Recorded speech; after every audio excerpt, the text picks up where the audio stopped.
Hi అండి, నమస్తే. నేను మీ Sonia. Welcome back to our channel smart Soni Shiva. ఈరోజు మన వీడియోలో ఇన్స్టెంట్గా అలాగే హెల్తీగా బ్రేక్ఫాస్ట్ని ఎలా చేసుకోవాలో చూపించబోతున్నాను. అదే రాగి దోశలు అనమాట. చాలా చాలా ఈజీ ప్రాసెస్లో చేసుకోవచ్చు. రాగి దోశలతో పాటు కారం చట్నీ కూడా ఎలా చేసుకోవాలో చూపించబోతున్నాను. ఈ రెండు కాంబినేషన్ అయితే వేరే లెవెల్ అసలు. అలాగే మనకి ఇన్స్టెంట్గా అయిపోతుంది. పిండి నానపెట్టే పని లేదు, రుబ్బే పని లేదు. చాలా ఈజీగా చేసుకోవచ్చు. అప్పటికప్పుడు ఏదైనా ఊర్లు వెళ్ళి వచ్చిన తర్వాత ఇలా ఇన్స్టెంట్గా అలాగే హెల్తీగా కూడా చేసుకొని తినేసేయచ్చు అనమాట. చాలా చాలా టేస్టీగా ఉంటుంది.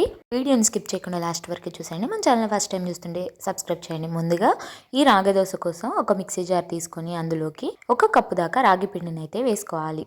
ఈ రాగి పిండి వచ్చేసి నేను ఇంట్లోనే తయారు చేసుకున్నాను రాగులతో. సో మీరు బయట దొరికే సూపర్ మార్కెట్లో రాగి పిండితో అయినా యూజ్ చేసుకోవచ్చు. అలాగే ఒక 1/2 కప్పు దాకా బియ్యం పిండి, అలాగే 2 టేబుల్ స్పూన్ దాకా బొంబాయి రవ్వ, రుచికి సరిపడా ఉప్పు, అలాగే ఏ కప్పుతో అయితే మనం రాగి పిండి తీసుకున్నామో అదే కప్పుతో 2 కప్పుల దాకా నీళ్ళు వేసుకోవాలి. ఇక్కడ మెజర్మెంట్స్ అనేవి రాగి పిండితో తీసుకున్న కప్పుతోనే అన్నీ కూడా మెజర్ చేసుకోవాలి. అలాగే ఇందులోకి ఒక 2 టేబుల్ స్పూన్ల దాకా పెరుగు వేసుకొని వీటన్నిటిని కూడా మెత్తగా లంప్స్ ఏమీ లేకుండా ఇలా ఫైన్గా గ్రైండ్ చేసుకొని ఒక బౌల్లోకి వేసేసుకోవాలి. ఇలా బౌల్లోకి వేసుకున్న తర్వాత ఒక 10 to 15 మినిట్స్ పాటు పక్కన పెట్టేసేయండి. ఎందుకంటే ఈ లోపు పిండి మనకి నానుతుందన్నమాట చక్కగా. సో ఈ లోపు మనం చట్నీ ప్రిపేర్ చేసుకుందాం. చట్నీ కోసం ఒక చిన్న మిక్సీ జార్ తీసుకొని అందులోకి ఒక ఆనియన్ని ఇలా చిన్న ముక్కలుగా కట్ చేసుకొని వేసుకోండి. అలాగే మీకు కారానికి తగినట్టు ఎండుమిర్చిని వేసుకోండి. నేనైతే ఒక 4 ఎండుమిర్చిని వరకు వేసాను. అలాగే 2 లేదా 3 వెల్లుల్లిని పొట్టు తీసుకొని వేసుకోండి. అలాగే 2 రెమ్మల దాకా కరివేపాకు, ఒక 1/2 టీ స్పూన్ దాకా జీలకర్ర, అలాగే పెద్దవి ఒక 2 టమాటాలని ఇలా ముక్కలుగా కట్ చేసుకొని వేసుకోండి. అలాగే ఇలా చిన్న ముక్క చింతపండుని నానపెట్టుకొని కూడా వేసుకోండి. అలాగే రుచికి సరిపడా ఉప్పు కూడా వేసుకోండి. ఇక్కడ నేనైతే 1 టీ స్పూన్ దాకా ఉప్పునైతే వేసాను. సో అలాగే ఒక 1/2 టీ స్పూన్ దాకా పంచదారను కూడా వేసుకొని వీటన్నిటిని కూడా కొంచెం కోర్స్గా బ్లెండ్ చేసుకోవాలి. మరీ మెత్తగా అయితే గ్రైండ్ చేసుకోకూడదు. నేను వీడియో క్లిప్లో చూపిస్తున్నా చూడండి. ఇలా కోర్స్గా అయితే మిక్సీ పట్టేసుకోవాలన్నమాట. ఇప్పుడు ఇలా మిక్సీ పట్టుకున్న ఈ మిశ్రమాన్ని మనం తాలింపు పెట్టుకోవాలి. తాలింపు కోసం స్టవ్ మీద బాండి పెట్టేసుకొని అందులోకి 2 నుంచి 3 టేబుల్ స్పూన్ల దాకా ఆయిల్ అయితే వేసేసుకోండి. ఆయిల్ కొంచెం హీట్ అయిన తర్వాత ఇందులోకి తాలింపు దినుసులను వేసుకోవాలి. జీలకర్ర, ఆవాలు, పచ్చిశనగపప్పు, అలాగే ఎండుమిర్చిని వేసుకొని వీటిని కొంచెం ఫ్రై చేసుకోవాలి. ఇవి కొంచెం ఫ్రై అయిన తర్వాత ఇందులోకి ఒక 1/2 టీ స్పూన్ దాకా ఇంగువ కూడా వేసుకొని చక్కగా ఈ తాలింపు అంతా బాగా వేగే విధంగా ఇలా వేయించుకోవాలి. ఇలా అంతా కూడా బాగా వేగిపోయిన తర్వాత ఇందులోకి మనం ముందుగా కోర్స్గా గ్రైండ్ చేసి పెట్టుకున్నాం కదా కారం చట్నీని. సో ఈ చట్నీ మొత్తాన్ని కూడా ఇందులోకి వేసేసుకోవాలి. ఇప్పుడు 2 రెమ్మల కరివేపాకును కూడా వీటిల్లో వేసేసుకోవాలి. వేసేసుకున్న తర్వాత దీంట్లోంచి పచ్చివాసన పోయి చక్కగా కమ్మటి వాసన వచ్చి ఈ పచ్చడి అనేది దగ్గరగా అయ్యేంత వరకు మనం ఇలా కలుపుకుంటూ మీడియం ఫ్లేమ్లో పెట్టుకొని ఇలా ఫ్రై చేసుకోవాలి. ఇలా చక్కగా పచ్చివాసన పోయి ఇలా దగ్గరగా అయిన తర్వాత స్టవ్ ఆఫ్ చేసుకొని సర్వ్ చేసుకోవడమే. అంతేనండి, కారం చట్నీ అయితే రెడీ అయిపోయింది. చాలా ఈజీ కదా చేసుకోవడం. చాలా చాలా టేస్టీగా కూడా ఉంటుంది ఈ రాగి దోశల్లో. సో ఈ చట్నీ నార్మల్గా ఈ రాగి దోశల్లోనే కాకుండా రెగ్యులర్గా మనం వేసుకునే దోశల మీద స్ప్రెడ్గా అయినా యూజ్ చేసుకోవచ్చు.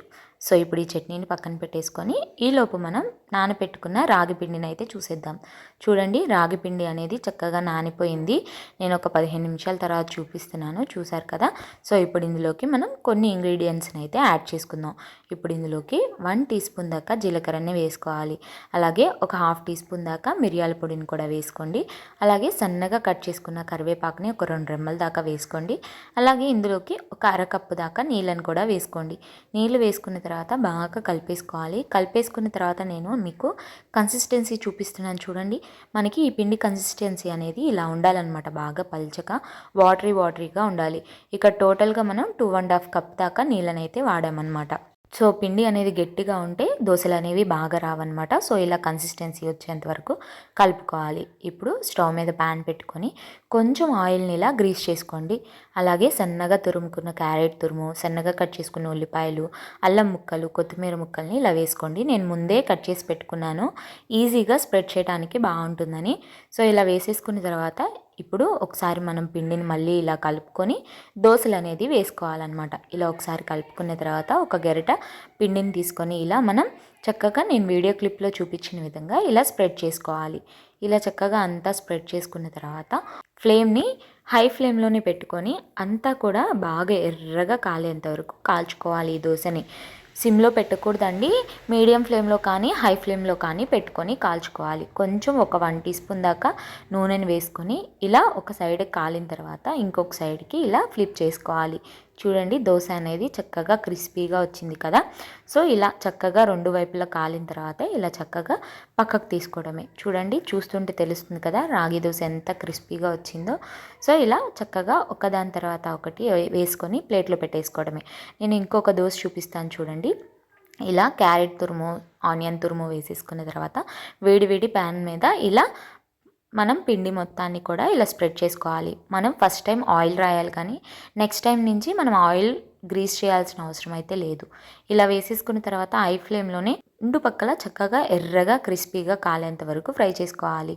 ఇవి మనకి దోశలు మెత్తగా ఉండవండి, క్రిస్పీగానే ఉంటాయి. క్రిస్పీగా ఉంటేనే టేస్టీగా ఉంటుందన్నమాట.